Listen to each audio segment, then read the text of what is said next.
Enfin, il est arrivé.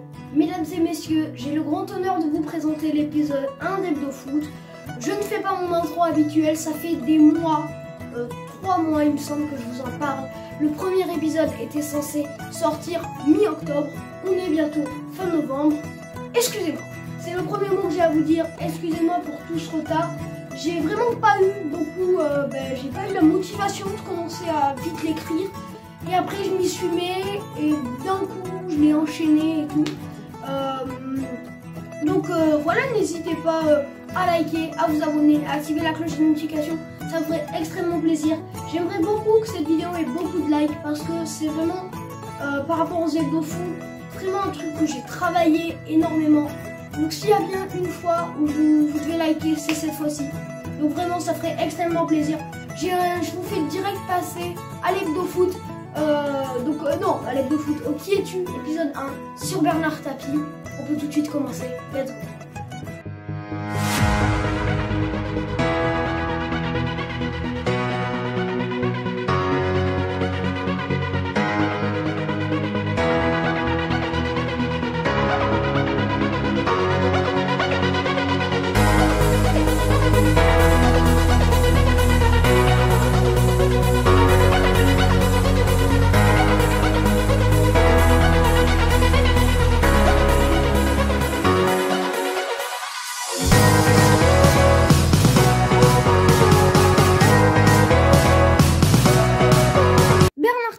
Est né le 26 janvier 1943 dans le 20e arrondissement de Paris.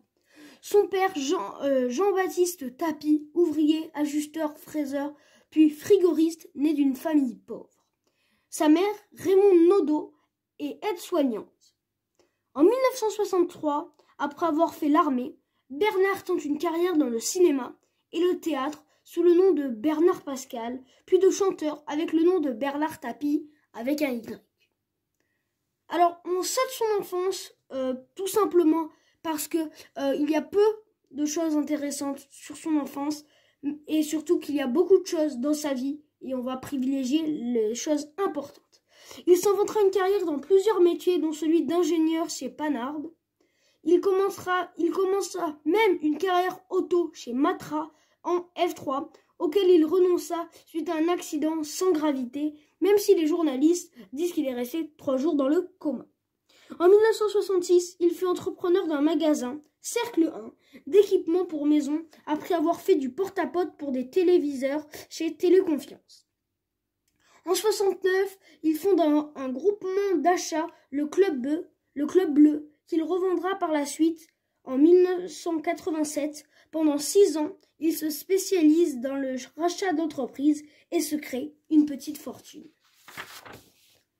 Passionné de sport, Bernard utilisera sa fortune acquise dans les années 80 pour constituer une équipe cycliste autour de Bernard Hinault, alors quadruple vainqueur du Tour de France. L'équipe sera nommée La Vie Claire en 1986. Bernard Tapie la revendra en 91. Il racheta aussi en 88 le voilier Phocéa qui battra ensuite le record de la traversée de l'Atlantique Nord en monocoque. Il me semble que il a réussi avec plus de 2 jours d'avance. Un très gros exploit.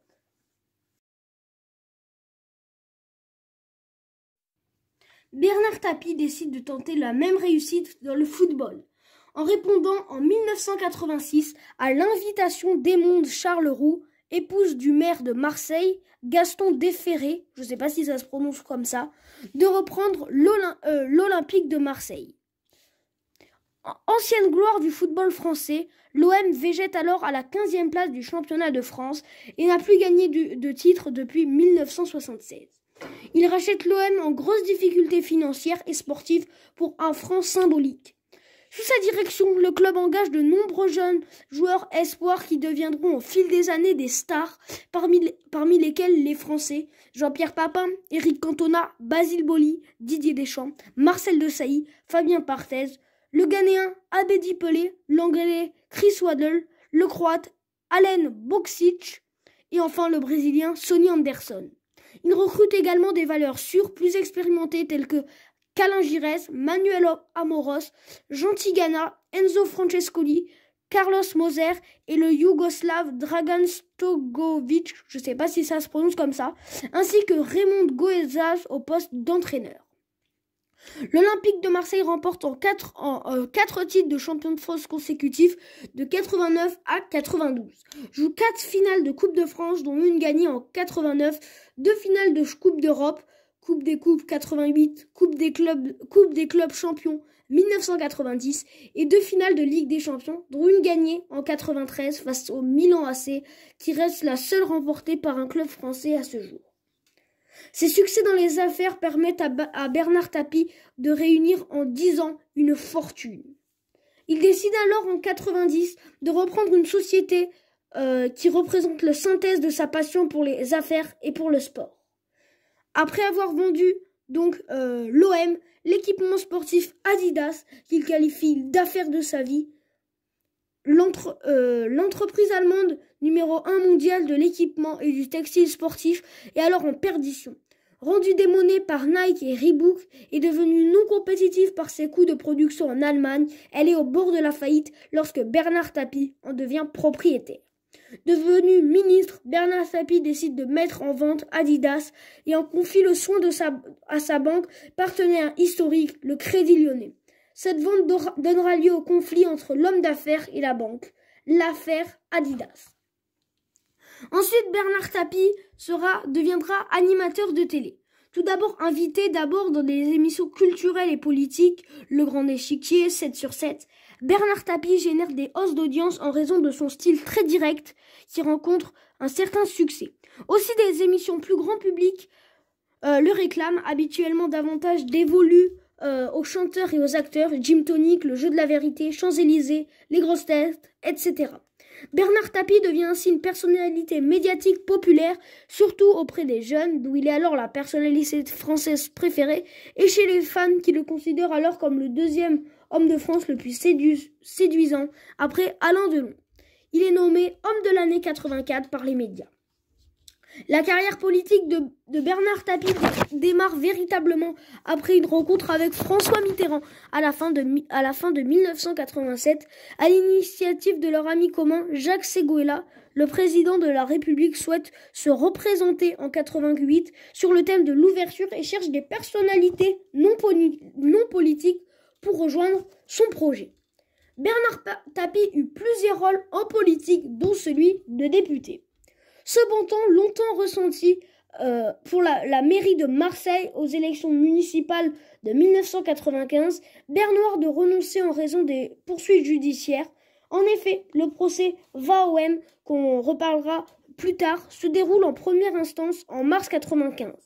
Il est condamné le 15 mai 1995 à 2 ans de prison, dont une ferme, peine ramenée en appel en novembre 1995 à 2 ans de prison, dont 8 mois ferme et une éligibilité de 3 ans. C'est la peine la plus sévère jamais prononcée en France relative à une affaire de football. Tapie est le seul protagoniste de l'affaire VAOM et de toutes les affaires de corruption dans le football jamais portées devant la justice en France. Le premier a purgé une peine de prison ferme. À la suite de sa condamnation dans cette affaire, il sera déchu de son mandat de député le 5 septembre 1996.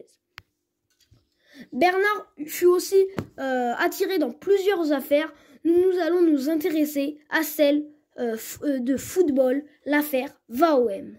Les amis, c'est la fin de la partie 1 de Qui es-tu, épisode 1, sur Bernard Tapie. Ça s'arrête soudainement, je vous en ai pas parlé dans l'intro, je voulais créer la surprise. Il y aura 2 parties sur Bernard Tapie. Il y a beaucoup de choses à dire sur lui et sur la deuxième partie, on se concentrera sur l'affaire VAOM, donc une affaire une affaire de justice et la fin de sa vie. Sur Bernard Tapie, il y avait beaucoup de choses à dire sur lui. Le deuxième épisode parlera encore beaucoup plus de foot. Je vais enfin vous dévoiler qui sera le deuxième, qui sera cette fois-ci normalement en une partie. Ça sera sur Ansu Fati, la pépite barcelonaise du moment. Donc voilà, la partie 2, j'ai oublié de dire Qui es-tu sur Bernard Tapie, épisode 1, sortira dans 2 semaines. Ce week-end, samedi prochain, pas de vidéo. Samedi dans 2 semaines, vidéo, partie 2 de Qui es-tu sur Bernard Tapie. Donc je vais y arriver. Normalement ça fait bizarre de dire Hebdo Fou, je suis à l'épisode 20 et quelques en ce moment. Enfin je tourne cette vidéo, l'intro en avance. Au moment où elle sort, l'épisode 20 a dû sortir. Non, l'épisode 19 a dû sortir.